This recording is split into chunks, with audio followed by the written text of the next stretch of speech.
Construction disputes are not fun for anyone involved. Money, pride, ego, it's all on the line. Here's how to never lose one of these again. Every homeowner walks into a construction dispute with the wrong goal. They want to be right. They want to win. They want to prove the other person is at fault. So they come in, hit them with the napalm of logic and reason, and sometimes they do win that argument. Short-term win. But you still have 9 months left on this project with the same people that you just torched. The contractor who lost the argument, he's still building your house. The trades who watched it all happen, they remember how you made them feel. And now you're getting the minimum. Minimum effort, minimum communication, and minimum care. You won the battle, but you're losing the war. We have to reframe what it means to win a construction dispute. A win for the project is a win for everyone. No one wins a construction dispute, but great teams emerge even stronger than they were before. By the end of this video, you're gonna have a 10-step framework to resolve any construction dispute without blowing up your project and without blowing up your relationship. You'll know exactly what to say and how to say it, how to walk out of every difficult conversation with a written solution, a stronger working relationship, and a project that keeps moving. And I'm gonna give you that one tool that helps most of these disputes from happening in the first place. I'm Aaron from Albatross Academy. I help homeowners navigate this whole construction process without losing their mind so they can stay on budget and on schedule. There are lots of free resources at albatrossacademy.ca/courses, and please subscribe to this channel. It helps me out a lot and ensures that you get videos like this all the time. Picture this, there's a dispute on site. The plumber put a drain in the incorrect spot. The homeowner sees this, they're furious, they point fingers, they threaten to fire people. The contractor gets defensive, the trades shut down. Now we're 2 hours later, nothing's resolved, everyone feels terrible, and the project loses a whole day. Now picture the same dispute handled differently. The homeowner walks in, homeowner is calm. They've already reviewed the contract and the drawings. They've thought about their own role in the communication. They listen first and fully. Before saying a word, they use words like we and us and what would it take for us to fix this today. And within 45 minutes, there's a written solution. There's a clear next step. The team actually leaves the meeting feeling better than they came into it. And none of the relationships have blown up. Which one would you rather? Same dispute, completely different outcome. It's not luck, it's a framework. So here it is. I'm Aaron from Albatross Academy. After 15 years as a project manager, estimator, designer, carpenter, professor, I've been in hundreds of these meetings on all sides of the table. So I know what works and I know it preserves projects and doesn't blow them up. The first 3 steps happen before any dispute arises. They're the most important and they're the ones that people skip the most. Step 1, build a culture of collaboration from day 1. The tone you set on your job site from the very first day determines how problems get solved for the next 12, 18 months. I've been on job sites where there's so much tension that everyone is afraid to make a mistake. Nobody wants to be there, and the default setting for every person is contention and confrontational, and everyone is defensive. And that poisons every dispute before it even starts. Show up with genuine grace, appreciation, and empathy for the people building your home, and you'll get the very best from them in return. And when problems arise, because they will, positive outcomes are far more likely to succeed when the foundation is trust and not tension. And step number 2, make the contract your neutral third party. Before construction even starts, read your contract thoroughly, know it, because when a dispute hits, the first move is always to go back to the contract, not your memory and not your feelings. The contract, use language like our contract states. It's one of the most powerful phrases in construction. It removes personalities from the room and puts a neutral document in its place. And step 3, document everything, always, even when you think you don't have to. Every conversation of consequence should be documented in writing. Just following up in our meeting, just wanted to confirm that we agreed that blank. Every change order needs to be in writing before the work starts, not a verbal agreement, in writing. Every decision logged. The homeowner who wins disputes is almost always the one with better records. Create a dedicated communication channel with your builder, whether it's WhatsApp or Slack or an email thread, something that's searchable later on.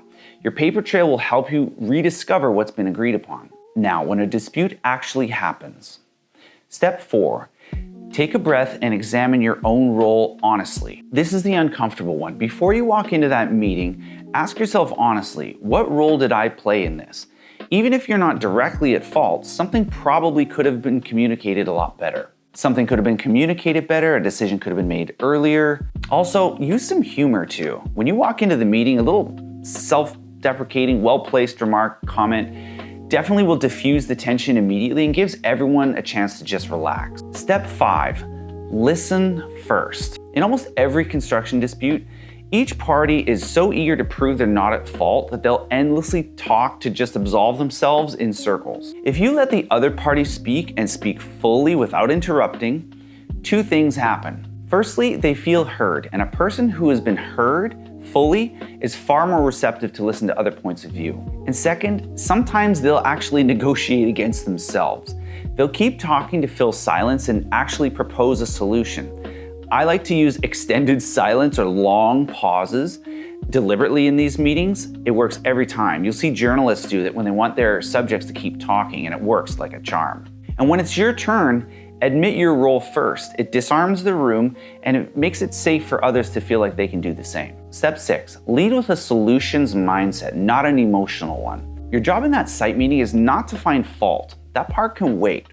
Your job is to find a solution that gets the project moving again. So using words like we and us instead of you and I, that's a small language shift that can really make a difference and get someone from being defensive to being inclusive and collaborative. Replacing right and wrong with correct and incorrect may seem like a really small difference, but right and wrong get people defensive. They think, well, I'm wrong all of a sudden? And if you don't think this works, then try it and tell me I'm wrong. Step 7, ask for input from everyone, including the juniors or the apprentices. So nobody has a monopoly on good ideas. Just ask for input from everyone. Everyone in that job site will bring a different level of experience, totally unrelated to their job title. The carpenter may be an expert welder who can propose a solution, for a structural beam issue. Working collaboratively makes people feel seen and heard, and it frequently leads to better solutions than just one person trying to figure out a solution on their own. Step 8, ask the question, what would it take? Once solutions start to emerge, ask what would it take for us to do this? It's deceptively powerful. It builds a positive direction and shifts the energy from problem focused to solution focused. It also gives everyone in the room something to move toward. So once a course of action is chosen, celebrate solving that problem.